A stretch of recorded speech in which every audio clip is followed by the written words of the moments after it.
Eu gostaria que você abrisse lá no livro de Apocalipse, no capítulo 3, no verso de número 15. Falei para você, gostaria de falar sobre os conselhos daquele que é o nosso conselheiro maior, ou maravilhoso conselheiro. E tem um dito popular que não é verdadeiro, que diz assim, que se o conselho fosse bom, não se dava, se vendia, né? Isso não é verdade. Jesus, ele nos dá este conselho. Custou sim um preço, né? Um preço a qual ele pagou, mas nós não precisamos pagar este conselho. Lá em Apocalipse capítulo 3, no verso 15, ele diz assim: eu conheço as tuas obras, que não és frio nem quente. Quem dera fostes frio ou quente. Assim, porque és morno e nem és quente nem frio, estou pronto a vomitar-te da minha boca. Pois dizes: estou rico e abastado, não preciso de coisa alguma, e nem sabe que tu és infeliz, sim miserável, pobre, cego e nu.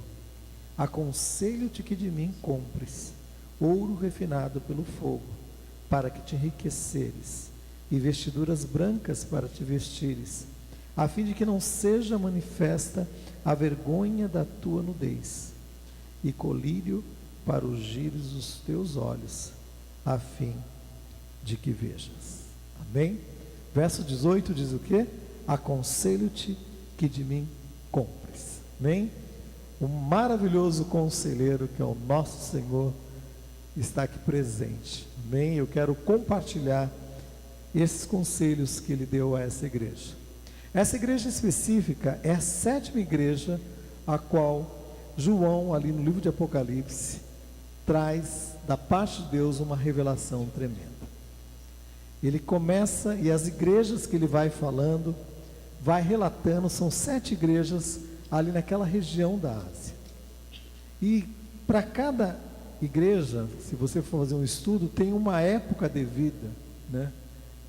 E essa igreja, de uma maneira específica, a igreja de Laodiceia, ela é tida como a igreja do último tempo, do último momento da igreja sobre a face da terra. Quem era essa igreja? Essa igreja, ela estava localizada na cidade de Laodiceia. A cidade de Laodiceia era uma cidade ali na região da Ásia, uma cidade muito rica, muito abastada, próspera, numa localização privilegiada, né? Era uma cidade que possuía um grande centro comercial, e essa cidade também era uma rota comercial, então passava ali muitos mercadores, muitas pessoas ali comprando, gastando, movimentando a economia daquela cidade, né? Então o fluxo de pessoas fixas naquela cidade, que morava naquela cidade, era um fluxo grande, era um número grande de habitantes. Mas além disso, havia um fluxo grande também, flutuantes, desses que vinham ali naquela cidade e gastavam ali o seu dinheiro e ali movimentava a economia daquela cidade. Então era uma cidade muito rica, muito próspera, mas era uma cidade que não possuía fontes de água para que pudessem ali os habitantes daquela cidade saciar a sua sede. Ela estava cercada de outras cidades, e 2 cidades específicas ali naquela região, que era a cidade de Herápolis e a cidade de Colossos, eram cidades próximas à cidade de Laodiceia. Então, da cidade de Herápolis, que era próxima à cidade de Laodiceia, tinha uma característica diferente. Era uma cidade que possuía águas, mas águas quentes, águas termais, né? Nós temos aqui no Brasil e vários lugares, né? Caldas Novas, lá, Poços de Calda. Quem não lembra de Poços de Calda, né? Poços de Calda é o fluxo de toda criança da minha geração, com férias, casamentos, né? Iam para lua de mel, onde? Poços de Calda. E lá tem aquelas fontes de água, águas, né, que vêm, águas oriundas de fontes, uma área vulcânica, então águas quentes, terapêuticas também, né, que dizem que cura, né, que traz restauração. E da mesma forma, essa cidade também de Herápolis, ela tinha essa característica. Era uma cidade que recebia muitos habitantes, muitos visitantes, aliás. Quer dizer, também era uma cidade também muito populosa e muito movimentada também na questão comercial. Então, próxima a Laodiceia.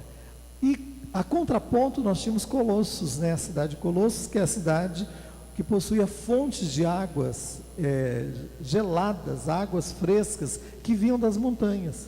Então, como Laodiceia não possuía água, então eles criaram ali um aqueduto, ligaram, né, dessas duas fontes, dessas duas cidades, tanto de Herápolis, como também de Colossos. Então, quando a água chegava até o local de destino, que era Laodiceia, ela chegava uma água morna, ela não chegava tão quente, porque as águas de Herápolis chegavam a quase 50 graus Celsius, então ela não chegava tão quente como as águas de Herápolis, mas também não chegava tão frescas como as águas de Colossos. Então, era uma água que quando o pessoal bebia de primeira mão, era uma água morna, então eu tinha que esperar o momento certo e tal. Então, eu fico imaginando, né, você que já passou por algum distúrbio físico, né, um mal-estar, né, o que já te aconselharam? Fazer o quê? Para você fazer o Hugo, né? Toma um pouco de água morna, porque realmente produz aquela ânsia de vômito, aquela sensação de pôr para fora, né, tudo aquilo que está de uma maneira indevida. Então, vamos dizer, era uma característica negativa, vamos dizer assim, na cidade, mas o resto era uma cidade rica, uma cidade que se orgulhava, né, da sua riqueza em si.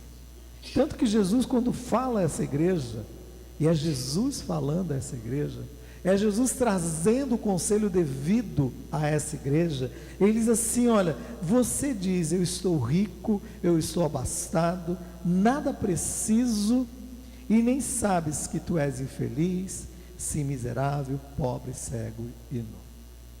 Então esta era a condição daquela igreja, uma igreja abastada, uma igreja orgulhosa dos seus grandes feitos, uma cidade orgulhosa também dos seus grandes feitos, mas uma cidade morna, uma cidade que vivia numa mornidão espiritual. E Jesus disse a essa igreja: eu estou a ponto de vomitar você da minha boca. Então eu fiquei olhando essa situação, falei: meu Deus, Jesus olha para essa cidade, e é uma igreja numa cidade também que tem essas características, são características tão tristes e negativas, mas havia um certo orgulho naquela cidade, né, em achar que poderia viver, né, com toda a sua produtividade. Tanto que nos anos 60 da era cristã, depois de Cristo, a cidade ela sofre um terremoto muito grande. E a cidade, eles conseguiram, através do seu poderio econômico, reconstruir toda a cidade sem o auxílio de Roma. Então eles não quiseram pedir auxílio a Roma como a capital, aquele que poderia, né, prover, né, ali o socorro. Não, eles tinham as condições necessárias econômicas, né, para se realizar. Então tinha nessa igreja de Laodiceia, e tinha nessa cidade de Laodiceia esse sentimento deste orgulho. Mas a palavra de Deus é muito clara em Provérbios capítulo 16, no verso 18, quando diz assim: a soberba, ela precede a ruína, e a altivez do espírito a queda.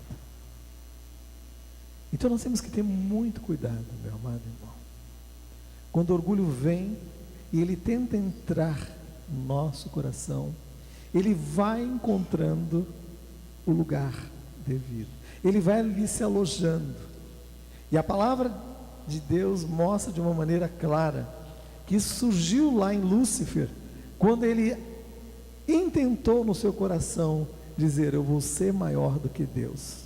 Ele somente pensou, mas Deus, de uma maneira tão tremenda, o derrubou daquela posição. Diz assim: porque tu intentaste isso no seu coração, tu fostes lançado, e aí ele é lançado com o julgamento, com toda a história que nós conhecemos. Então eu quero que você tenha isso no seu coração, meu irmão.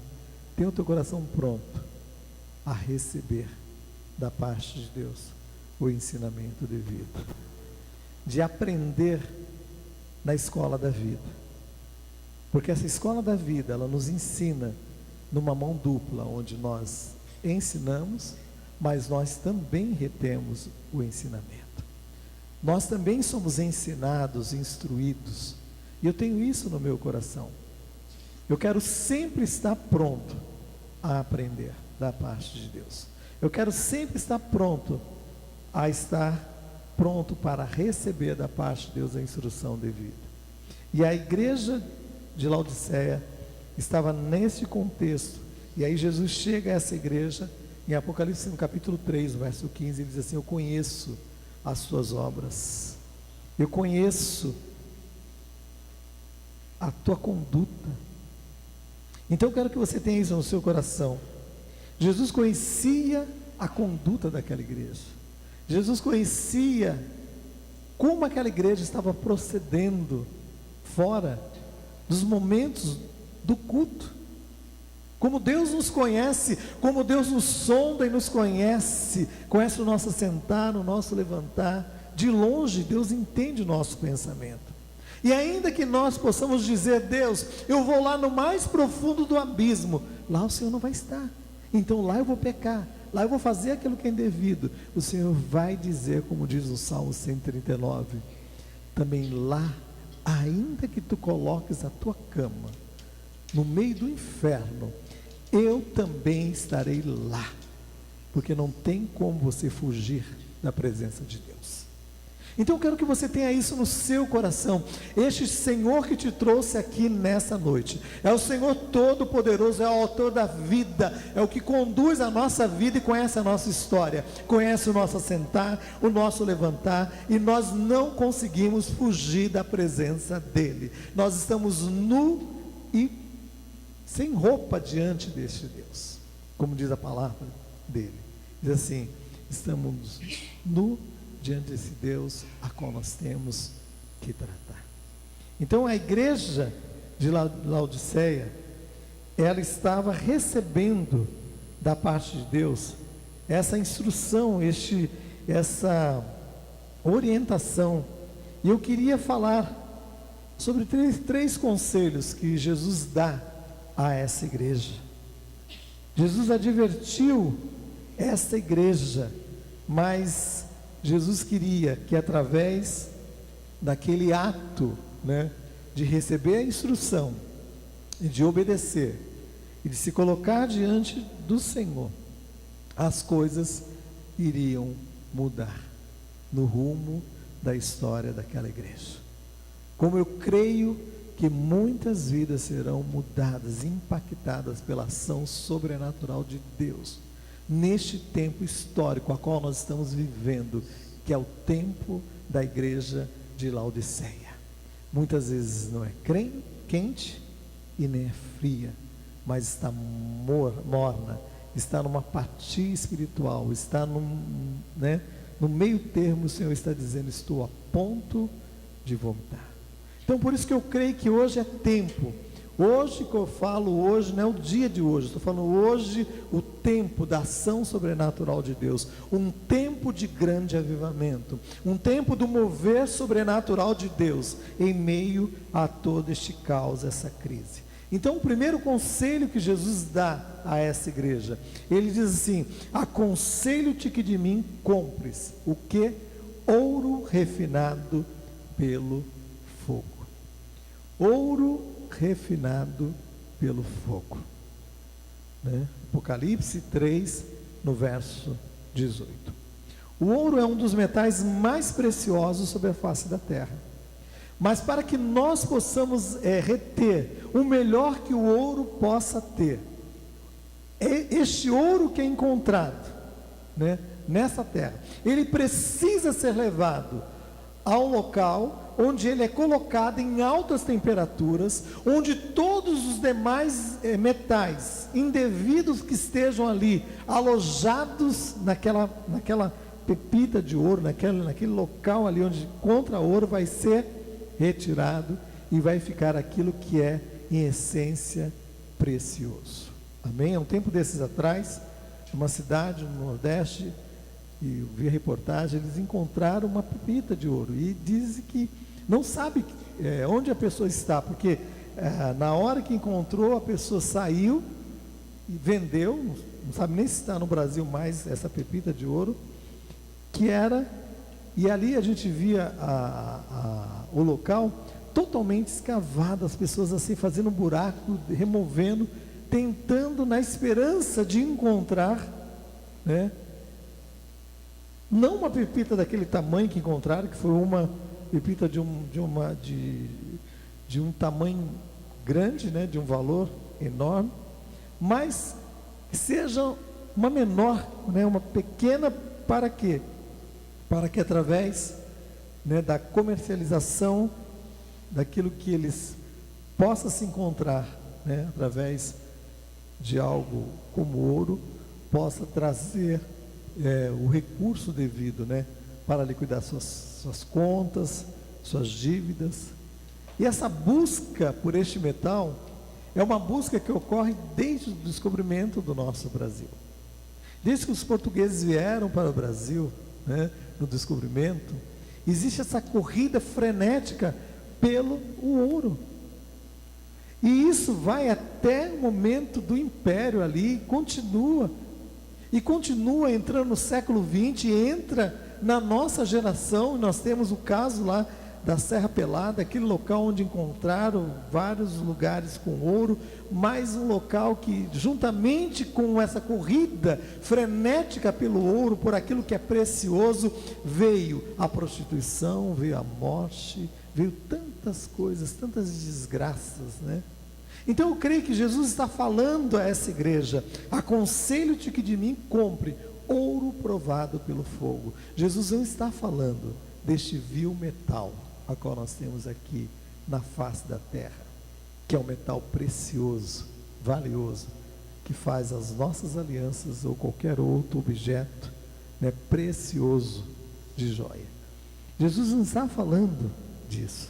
A verdadeira riqueza da igreja, a qual Jesus está falando, gostaria que você abrisse lá no livro de Colossenses, no capítulo 2, Colossenses 2, de 1 a 3.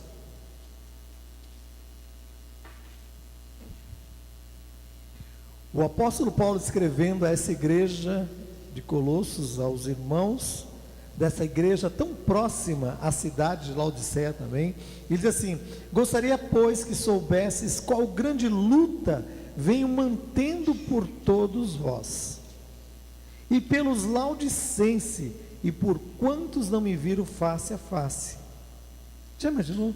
Ele estava escrevendo uma carta à igreja de Colossos, aos colossenses, mas ele estava falando de um combate a qual ele estava travando nas regiões celestiais, não somente por aqueles irmãos lá da região de Colossos, da cidade de Colossos, mas ele estava falando sobre os irmãos da cidade vizinha, que é a cidade de Laodiceia.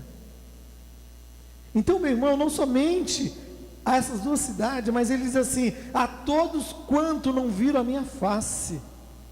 Ele está falando comigo, ele está falando com você, meu amado irmão, do grande combate a qual Deus, levantando homens, como diz a palavra de Deus no livro de Hebreus, havendo Deus outrora falado muitas vezes e de muitas maneiras aos nossos pais pelos profetas, hoje Ele nos tem falado através do seu Filho, a qual Ele constituiu herdeiro de todas as coisas.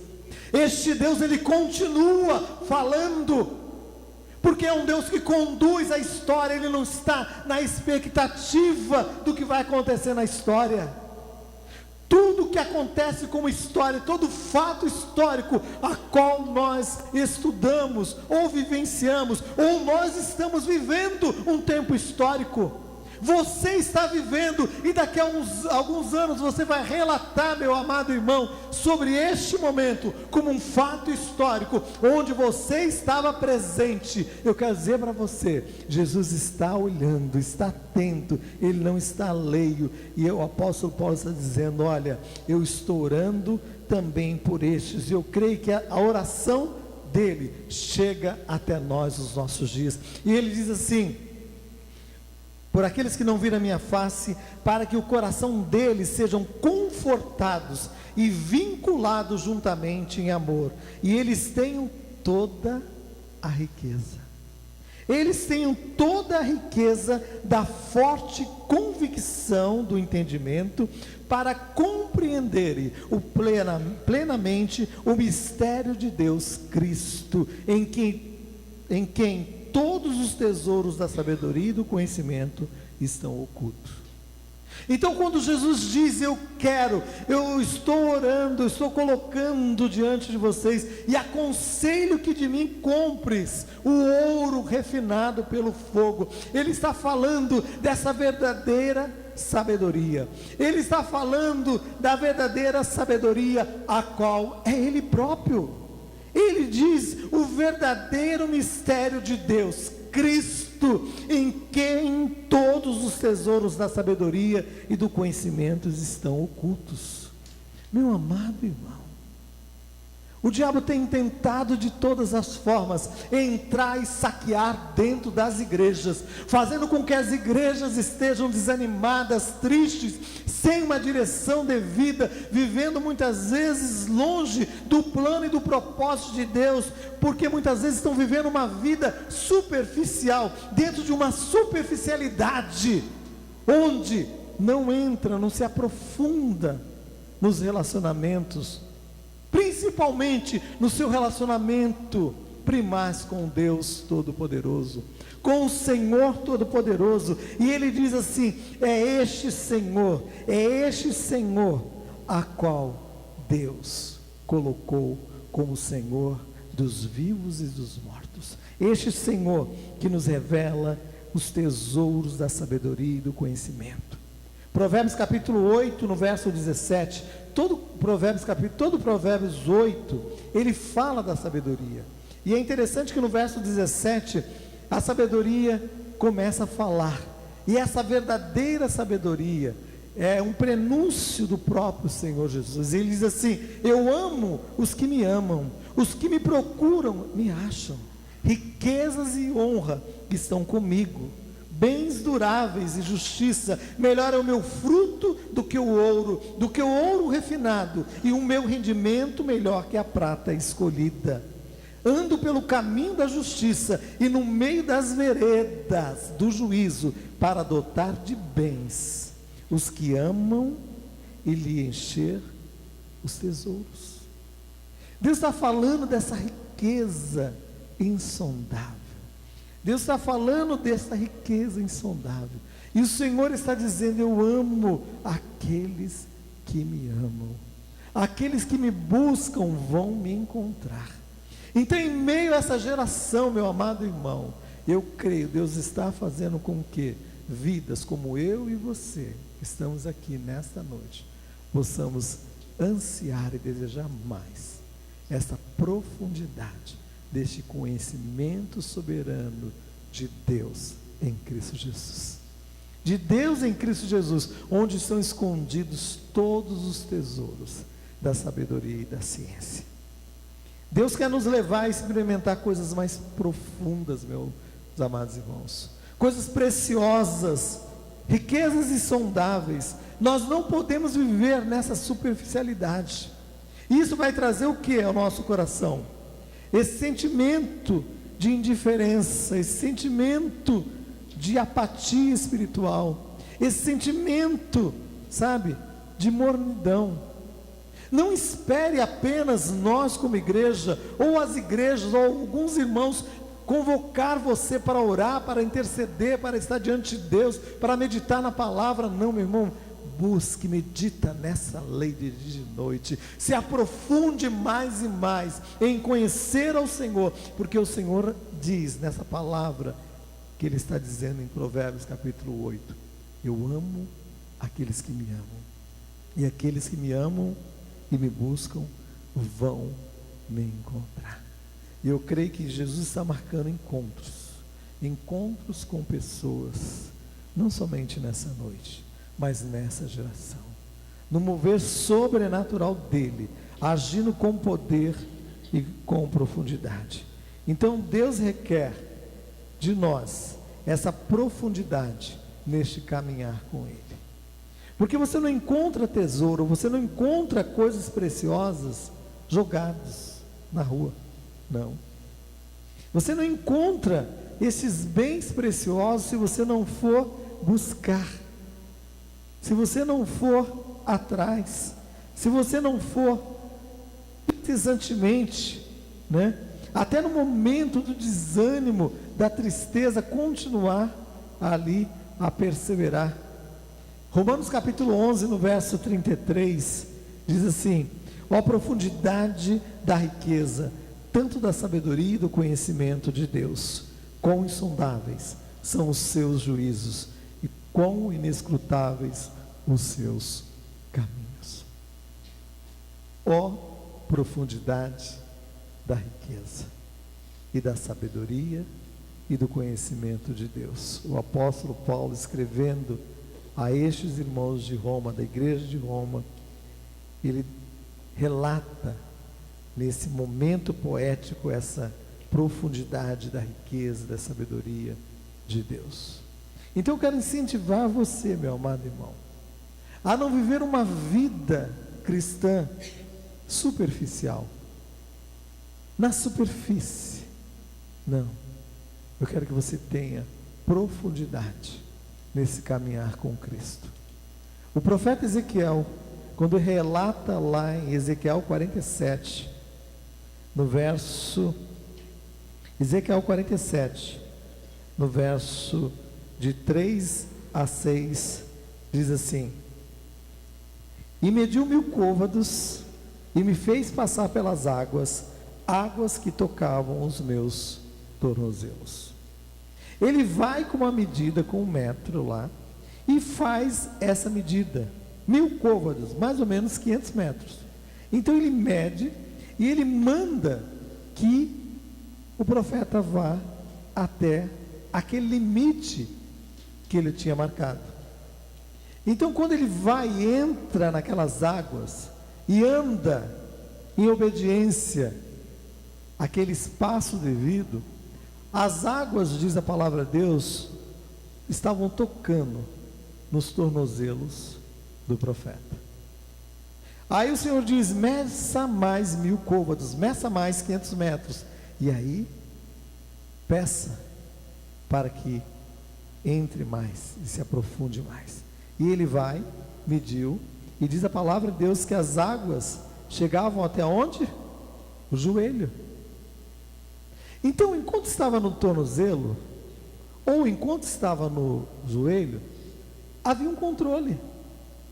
Porque se você for aqui na praia, nas nossas praias aqui, e você entrar na água, enquanto você tiver pé para atingir o chão, você exerce um poder de controle ali, né? Mas se porventura você não souber nadar, e o que acontece? Você sai dessa zona de conforto, o que acontece? Ou você sai dando abraçada e aprenda a nadar em aulas rápidas, de segundos, ou você morre afogado. E aí o que acontece? Ele mede mais 1000 côvados, mais 500 metros, e diz que ele manda o profeta andar e entrar mais profundo naquelas águas, e as águas chegam até os lombos. Aí já estava num posicionamento não tão confortante, porque aí nos lombos o que acontece? Tem um certo controle, mas não um controle total, mas daí exerce-se um controle. Mas aí Deus ordena: vai e meça mais 1000 côvados e peça para que se aprofunde mais. E aí ele vai em direção, e diz a palavra de Deus que então ele me tomou. Então ele vai e mediu mais 1000 metros, 1000 côvados, e era já um rio, e eu não podia atravessar, porque as águas tinham crescido.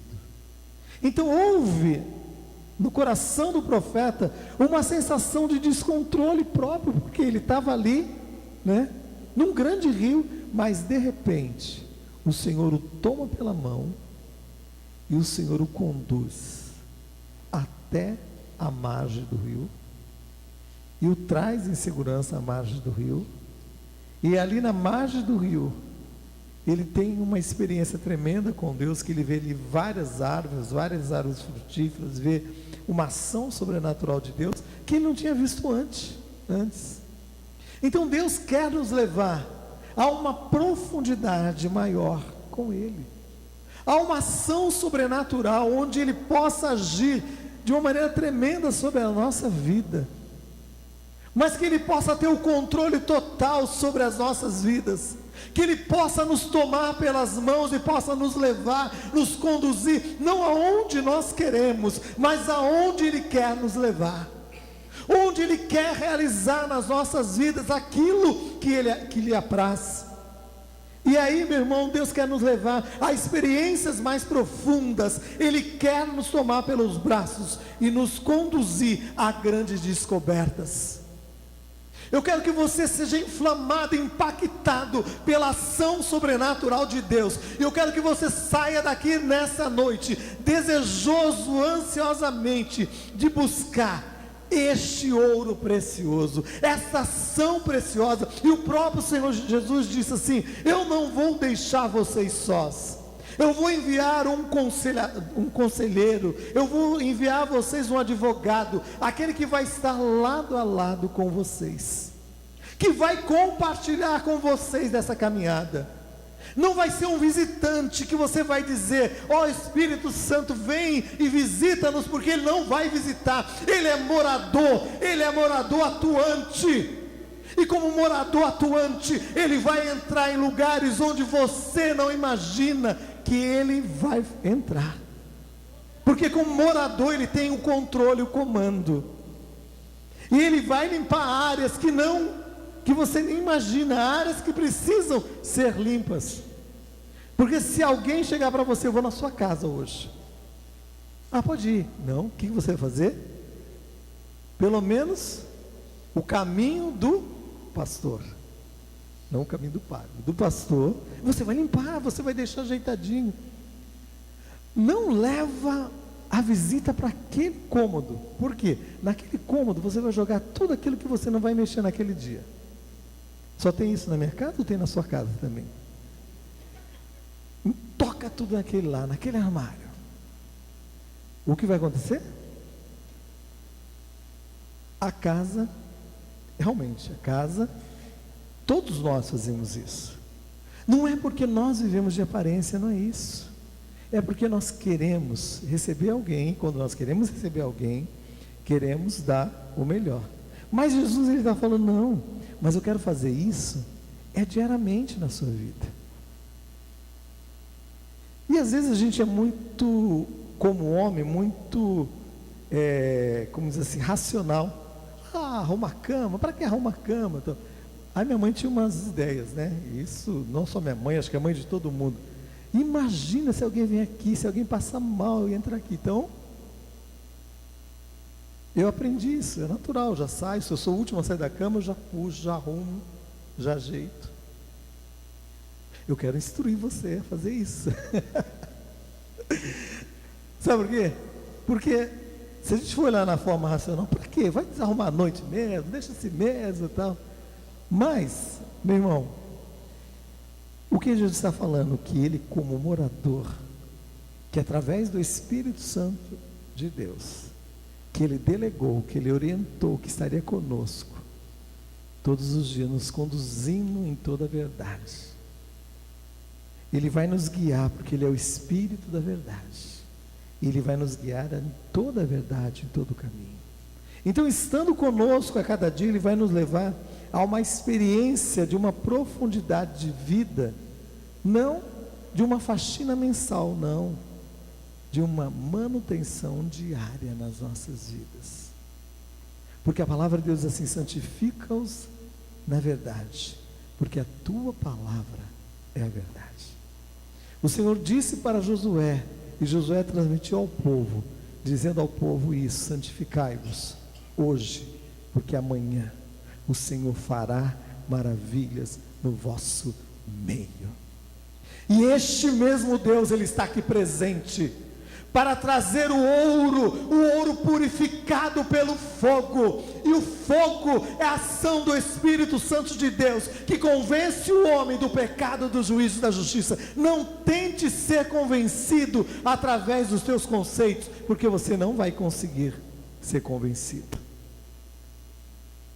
Mas o Espírito Santo de Deus, Ele vai, através do Santo Espírito, Ele vai nos conduzir em toda a verdade, e Ele vai nos purificar, e vai fazer como ouro, nas altas temperaturas. Talvez alguém esteja aqui, passando por altas temperaturas, não reclame, porque todas as impurezas estão sendo deixadas de lado, e o Senhor diz: aconselho-te que de mim compres ouro purificado pelo fogo. Este ouro, essa sabedoria, que é uma sabedoria insondável, essa sabedoria, que é uma sabedoria, que é um mistério de Deus, que está escondido em Cristo Jesus. Deus quer revelar a você, nesses dias, grandes coisas. Então, este era o conselho, primeiro conselho para essa igreja. E o segundo conselho, ele diz no próprio capítulo 3 de Apocalipse, no verso 18, diz assim: aconselho-te que de mim compres, o quê? Vestes brancas para te vestires, para que não vejas a tua nudez, não seja descoberta a tua nudez, para que não se manifeste a vergonha da tua nudez. A cidade de Laodiceia, ela era caracterizada por uma cidade rica, como eu falei, mas essa cidade possuía uma lã diferenciada das demais lãs que se vendia ali no mercado. Era uma lã negra, preta, que era uma lã muito procurada, né, para a confecção de roupas, né, e as pessoas compravam esse tipo de lã e confeccionavam essas roupas caríssimas, né, que era produzida dentro de uma qualidade muito grande, e também dentro de um produto raro, né? Então, era algo cobiçado por várias pessoas, e pessoas de posse. Então, vinham muitas pessoas naquela cidade para comprar esse tipo de lã, que só existia lá em Laodiceias. Por isso que Jesus, ele fala, né, sobre isso. Ele diz assim: aconselho-te que de mim compres, né, vestes brancas para te vestires. Jesus estava falando sobre essa verdadeira cobertura que a igreja deveria ter.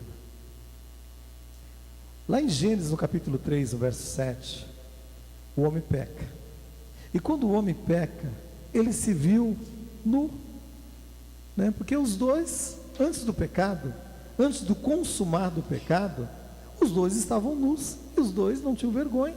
Só que de repente, quando eles pecaram, os olhos deles foram abertos, e aí eles se viram nus, e aí eles ficaram envergonhados, e aí eles providenciaram, eles próprios, foram lá, né, na loja de roupas do Éden lá, fizeram lá uma compra, né, não tinha essa roupa na época, mas eles confeccionaram de figueiras, de folhas de figueiras, né, uma roupa, e se cobriram.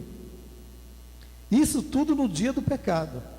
Na viração do dia, eu não sei qual o tempo cronológico desse dia, a Bíblia não relata isso, mas na viração do dia, quando eu ia contar o outro dia, Deus aparecia para estar ali com Adão e Eva. Quando eles ouviram que Deus estava chegando, o que eles fizeram? Eles se esconderam. E ao se esconder, diz a palavra de Deus, que Deus chega e disse para eles: quem te disse que vocês estavam nus? Comeste da árvore que eu disse para não comer? Adão ouviu aquela repreensão, automaticamente se dirigiu a Deus e disse assim: Deus, foi a mulher que tu me deste, ela é culpada. Então a transferência do pecado sempre houve e sempre haverá. Começou no Éden e é quase biológico, genético, e vai passando. Mas, meu irmão, confessa e deixa. As pessoas têm que me entender assim, porque esse é meu temperamento. Meu irmão, confessa e deixa. Isso é pecado. Eu fico irritado porque o outro me tira a paciência. Meu irmão, você ficou irritado, você pecou, o pecado é seu, tem que se apresentar diante de Deus. E é interessante porque a palavra de Deus diz assim, que o pecado trouxe esse sentimento de estar descoberto, esse sentimento de estar de uma maneira indevida diante de Deus. Porque todas as vezes que Deus chegava ali no Éden, Adão e Eva, no paraíso, se apresentava diante de Deus, e todos estavam ali felizes. Mas quando o pecado entrou, trouxe essa sensação, esse sentimento de acusação, meu amado irmão. E é isso que o pecado faz, ele traz esse sentimento de acusação. E é isso que Jesus estava falando: eu quero trazer uma cobertura nova, uma cobertura sobre a sua vida, para te dar a proteção devida. Porque quando eu dou a proteção devida, o maligno não te toca.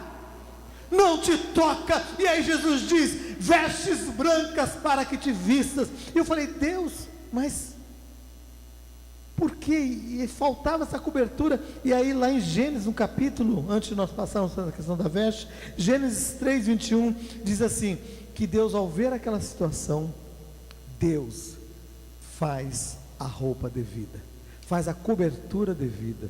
E fez o que? Gênesis 3:21, fez o Senhor Deus vestimentas de peles para Adão e sua mulher, e os vestiu, para que aquelas peles daqueles animais servissem de roupas para Adão e Eva. Foi necessário o primeiro sacrifício para a redenção, para a remissão dos pecados. Sem derramamento de sangue não há remissão de pecados. Sem se apresentar diante daquele que tem poder e autoridade para perdoar o pecado, não tem perdão, não tem restauração, meu amado irmão. Então eu quero que você tenha isso no seu coração. Eu tenho que estar com as vestes corretas, as vestes necessárias, condizentes, né?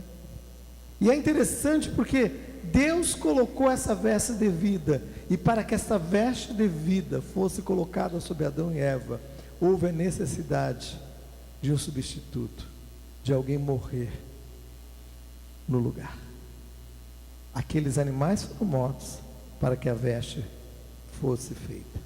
Outro exemplo de mudança de roupa foi quando o filho pródigo, depois de gastar tudo que ele tinha como herança da parte do pai, ele decidiu voltar à casa do pai e ser um reles funcionário do pai.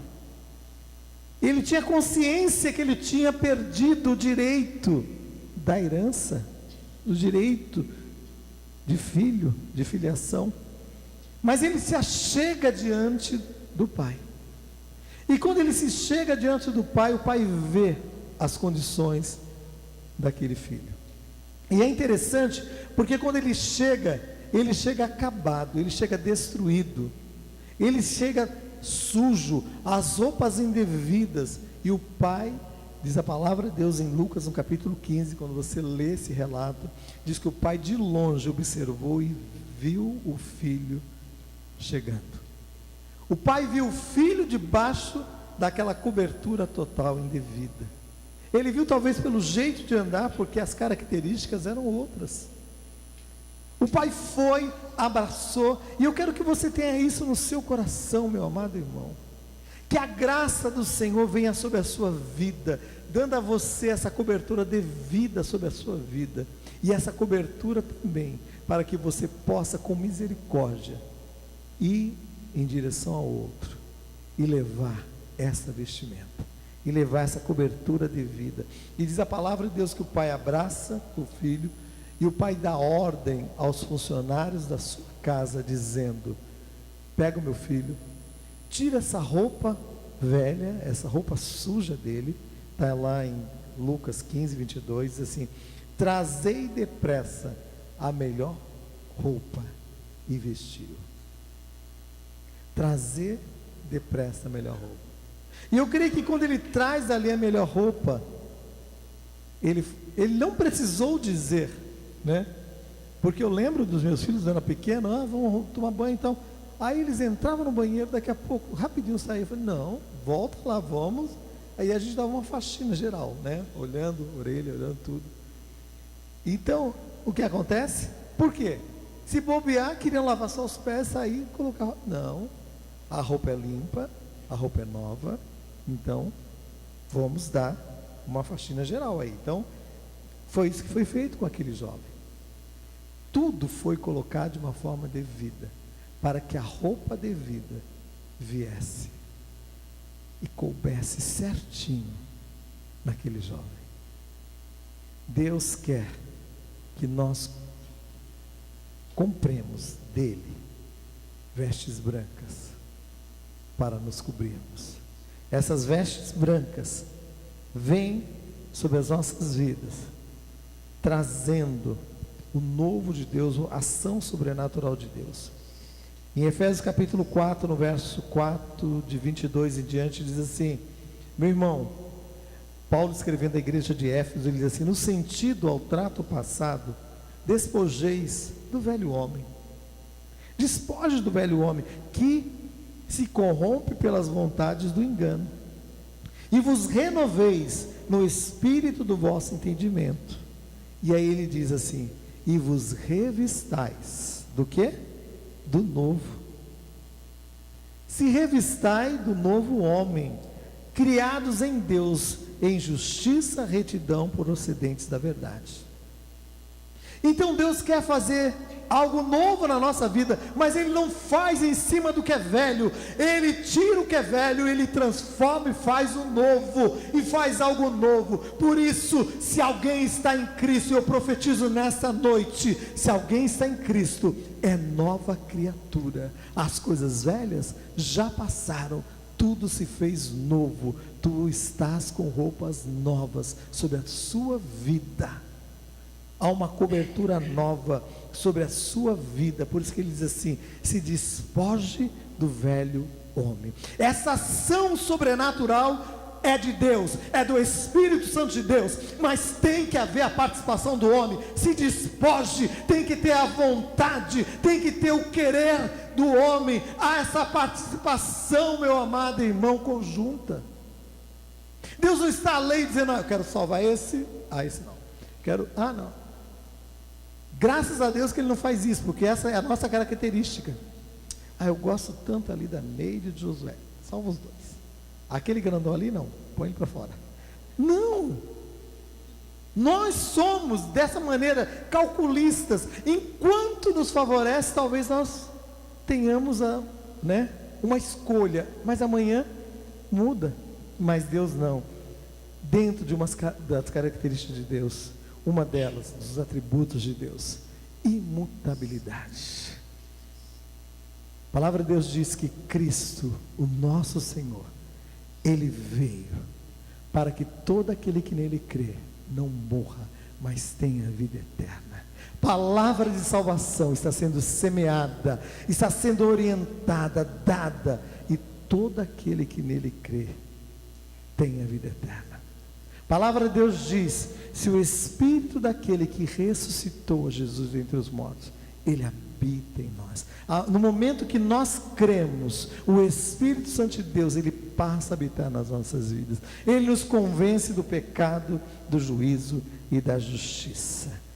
Esta é obra do Senhor, é uma obra do Senhor, mas tem que haver essa abertura do nosso coração. Aconselho-te que de mim compres roupa de vida.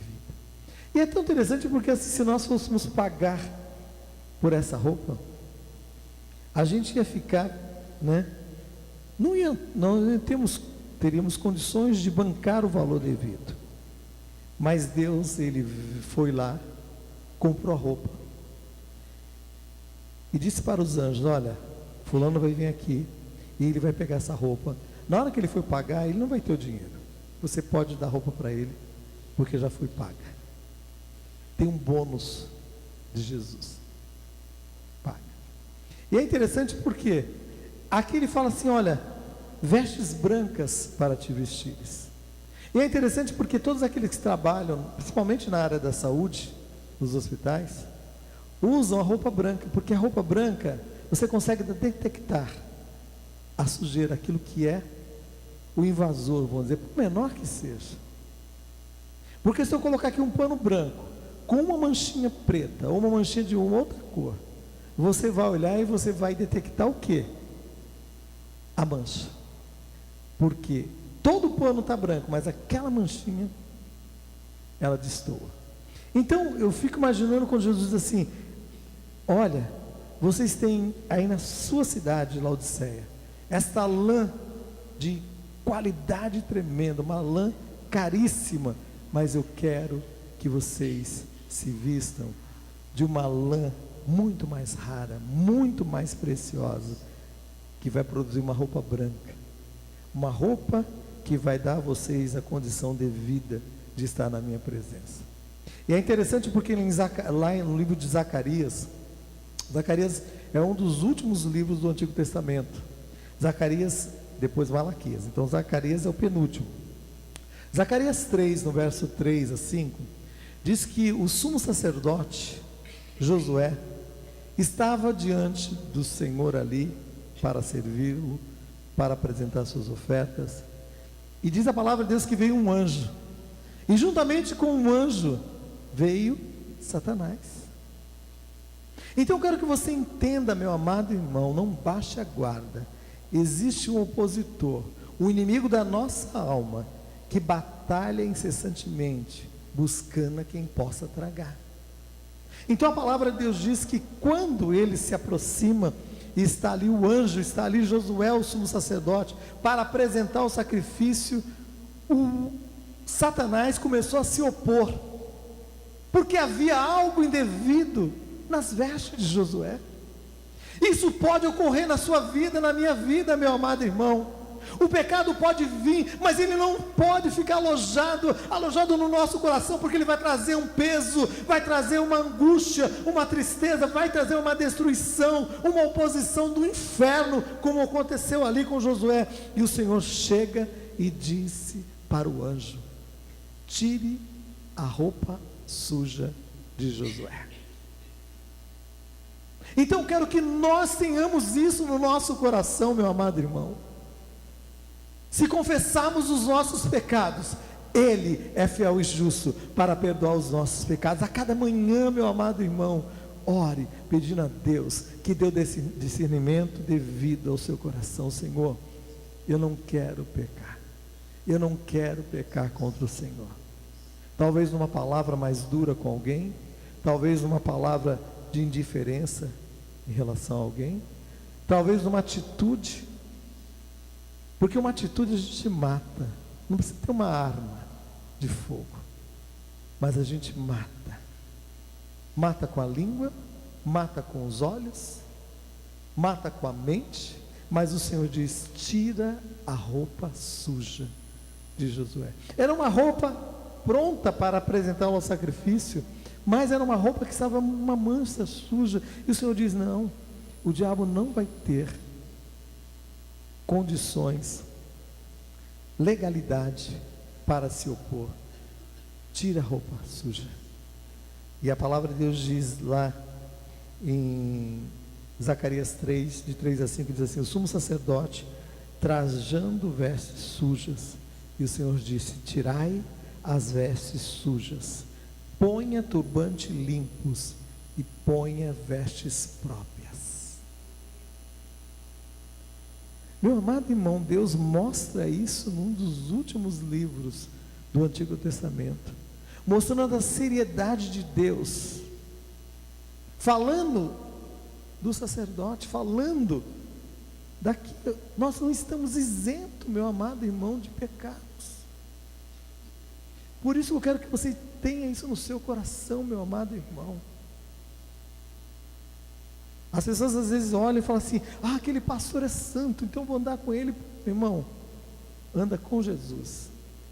Pode andar comigo, mas olhe em primeiro lugar para Jesus, e eu vou olhar para Ele, eu vou te dizer, imita a minha vida, porque eu estou imitando a Cristo. Eu não quero olhar para outro, eu quero olhar para Cristo, como modelo para a minha vida, que vai influenciar a sua vida.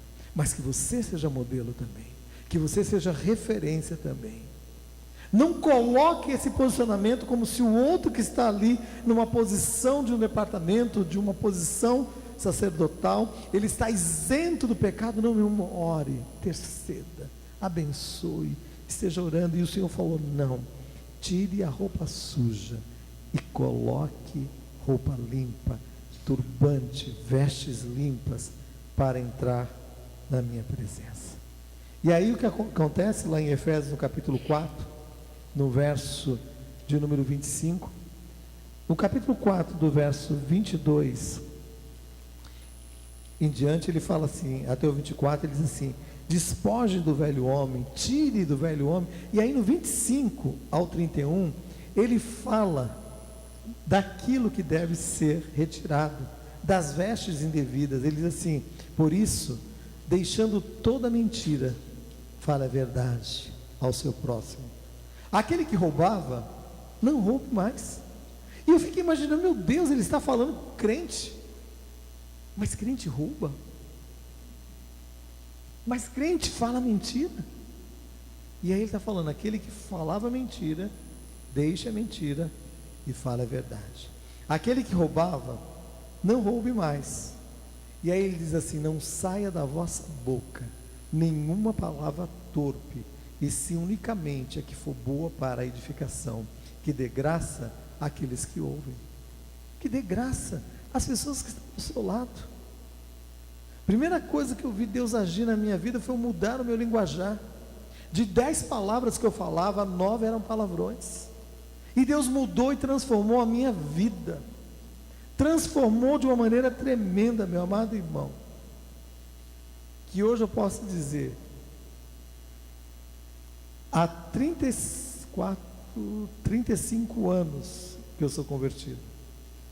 Há 35 anos Deus mudou todo o meu viver nessa questão do linguajar, principalmente. Mas eu fico olhando, eu fico imaginando: ah, Deus parou, não precisa fazer mais nada? Não, tem muita coisa ainda para ser feita. E aí ele diz assim: não entristeça o Espírito Santo de Deus. E sabe quando nós entristecemos o Espírito Santo de Deus? Quando nós não damos ouvidos a Ele, a orientação dEle, e nós vamos pelo nosso caminho, pela nossa direção, e aí o que acontece? Nós erramos o alvo. E errar o alvo, o que é? Pecado. Porque pecado é errar o alvo. É ter o alvo, e aí você erra o alvo. Ah, mas olha, eu errei assim, milímetros, centímetros do alvo. Pecou. Porque para Deus não há pecadinho ou pecadão.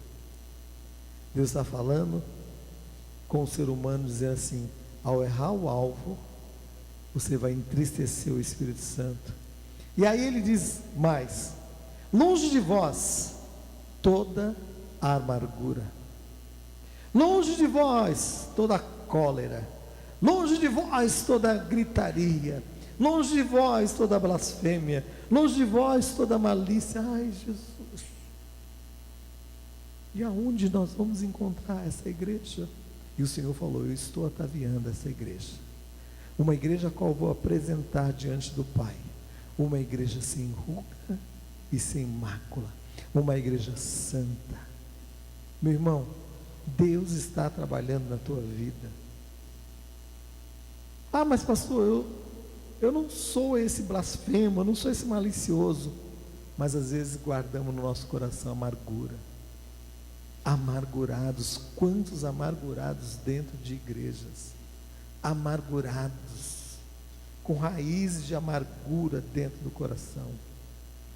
E o Senhor diz assim: longe de vós isso, porque isso faz parte das vestes antigas. Isso faz parte daquela veste que não era veste devida. E o Senhor estava dizendo àquela igreja: aconselho-te que de mim compres vestes brancas para que vistas. Terceiro conselho de Jesus, ele diz assim: aconselho que de mim compre colírio para ungir os teus olhos. Uma outra característica dessa cidade é que essa cidade possuía uma universidade de medicina. E ali os médicos, ali os doutores daquela época, eles preparavam um colírio, né, que era usado para infecções oculares. Por isso que muitas pessoas vinham de diversas cidades para aquela cidade específica ali, Laodiceia, para usufruir daquele colírio que era feito ali naquela universidade, daquela cidade. Então os nossos olhos, eles são a alma, a janela da alma. E é interessante porque os sentidos, eles dão toda essa abertura. Nós temos o nosso olhar, nós temos os nossos ouvidos, nós temos a nossa boca, nós temos o nosso tato, nós temos o nosso paladar. E aí é interessante porque todo esse conjunto, mas eu quero especificamente usar esses dois, que é o ouvir e o falar, e os olhos, aliás, o ver e o ouvir. Os nossos olhos, os nossos ouvidos, eles se tornam elo de ligação para ouvirmos e vermos o que é certo ou errado, o que é bom e ruim. Como um todo, esse sistema audiovisual, aquilo que você ouve e aquilo que você vê, humano, afeta a sua maneira de pensar e afeta também o modo de você pensar e afeta a maneira como você responde a todas as situações que cercam você. Então por isso que você tem que ter muito cuidado. Então orienta você, meu amado irmão, peça a Deus: Deus, unge a minha cabeça com óleo, usa os meus ouvidos, Senhor, usa os meus olhos, Senhor. Eu vou ter que chegar lá todo dia, pegar um olhinho e colocar nos olhos, colocar no ouvido. Não, espiritualmente, Senhor, guarda o meu ouvido de ouvir coisas que não agradam ao Senhor. Guarda a minha boca, Senhor Deus, de não falar coisas que venham desagradar ao Senhor. Os meus olhos de ver coisas, Senhor Deus, se os meus olhos estiverem em direção para olhar aquilo que é indevido, Senhor, faça com que sejam afastados. E Deus nos dá este poder, não como robôs na mão dele, não, mas ele nos orienta, e à medida que nós vencemos, é frações de segundos, você vence, você se fortalece para o andar seguinte. E é interessante porque ele diz assim: compre óleo, compre colírio para que vejas. Mateus 13:14 assim: e vereis como os olhos, e de modo nenhum percebereis, porque o coração deste povo está endurecido, de mau grado fecharam os seus olhos. Jesus estava falando da insensibilidade daquele povo espiritual. Mateus 13:14. Que eles viriam com os olhos, eles ouviriam com os ouvidos, mas eles não perceberiam, porque o coração deles estava endurecido, e eles fecharam os olhos, não somente os olhos físicos, fecharam os olhos espirituais. Então, lá em Salmo 101, no verso 3, diz assim: não ponha coisas indevidas diante dos teus olhos. E o diabo vem de uma maneira tão sagaz, lançando coisas, para que através da tua visão você possa ser corrompido.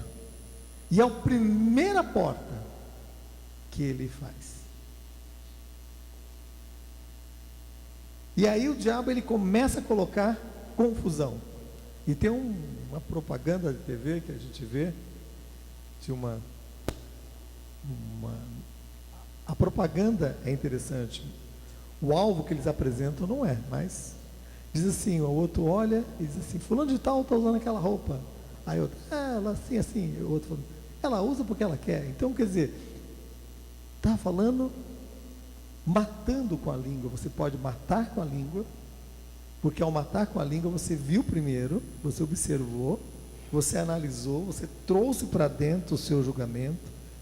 E aí a palavra de Deus diz em Mateus 6, 22 e 23 assim: os olhos são como a luz para o corpo, de sorte que se os teus olhos forem bons, todo o teu corpo será luz, mas se os teus olhos forem maus, todo o teu corpo estará em trevas.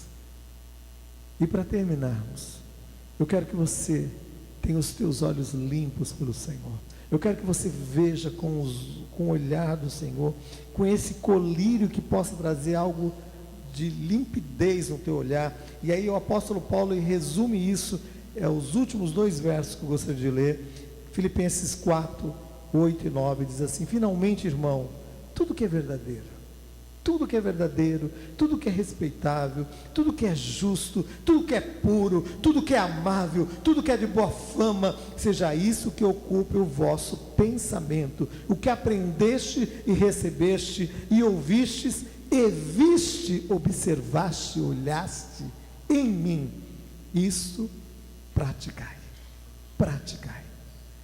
As pessoas estão olhando para você, então que elas possam ver coisas que elas possam praticar, como o apóstolo Paulo disse. Eu quero dar esse conselho para você, que Jesus deu à igreja de Laodiceia: aconselho-te que de mim compre ouro purificado pelo fogo, vestes brancas para que cubras a nudez do teu corpo, e colírio para ungires os teus olhos, para que você possa ver, ter uma visão correta daquilo que Deus tem para a sua vida, ou tem para onde Deus tem te colocado. Quero orar por você. Quero que você se coloque diante do Senhor. Eu quero que nessa hora nós possamos nos colocar diante de Deus e dizer: Deus, cumpre em mim, Deus, o teu querer, Senhor. Eu quero acatar os teus conselhos, Senhor. Eu quero não somente ouvir os teus conselhos, mas eu quero colocá-los em práticas na minha vida. Senhor Deus, eu quero apresentar essas vidas diante do teu altar, porque eu sei que o Senhor pode fazer muito mais além do que podemos pensar e imaginar. Eu quero apresentar cada um destes diante do teu altar, Senhor, porque juntamente com eles, Deus, eu me coloco diante do Senhor, Deus, e nós queremos, Deus, acatar, ouvir os teus conselhos, Senhor.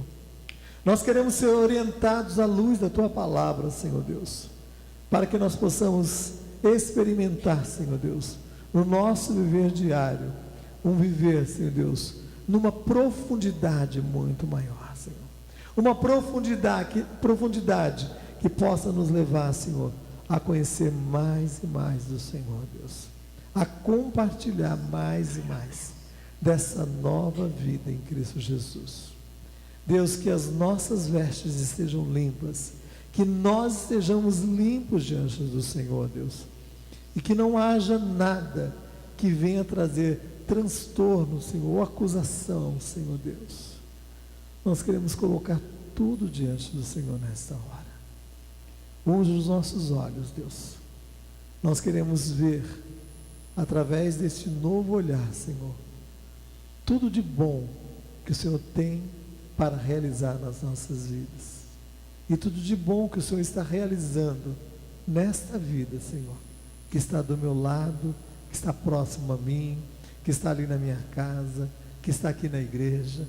Nós queremos te pedir, Deus, que este colírio esteja sendo colocado sobre os nossos olhos, Senhor, para que nós possamos ver, Senhor, ter uma visão correta, Senhor. Oh Deus, nós queremos, Deus, que com isso, Senhor, o teu nome seja glorificado. Obrigado, Deus, em nome de Jesus. Amém.